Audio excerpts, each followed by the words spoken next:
Now the Philistines fought against Israel. The Israelites fled before them, and many fell dead on Mount Gilboa. The Philistines were in hot pursuit of Saul and his sons, and they killed his sons, Jonathan, Abinadab, and Malchishua. The fighting grew fierce around Saul, and when the archers overtook him, they wounded him. Saul said to his armor-bearer, "Draw your sword and run me through, or these uncircumcised fellows will come and abuse me." But his armor-bearer was terrified and would not do it. So Saul took his own sword and fell on it. When the armor-bearer saw that Saul was dead, he too fell on his sword and died.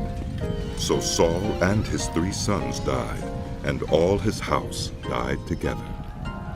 When all the Israelites in the valley saw that the army had fled and that Saul and his sons had died, they abandoned their towns and fled, and the Philistines came and occupied them.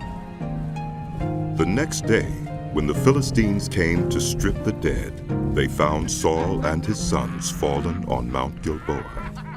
They stripped him and took his head and his armor and sent messengers throughout the land of the Philistines to proclaim the news among their idols and their people. They put his armor in the temple of their gods and hung up his head in the temple of Dagon. When all the inhabitants of Jabesh-Gilead heard what the Philistines had done to Saul, all their valiant men went and took the bodies of Saul and his sons and brought them to Jabesh. Then they buried their bones under the great tree in Jabesh, and they fasted 7 days. Saul died because he was unfaithful to the Lord.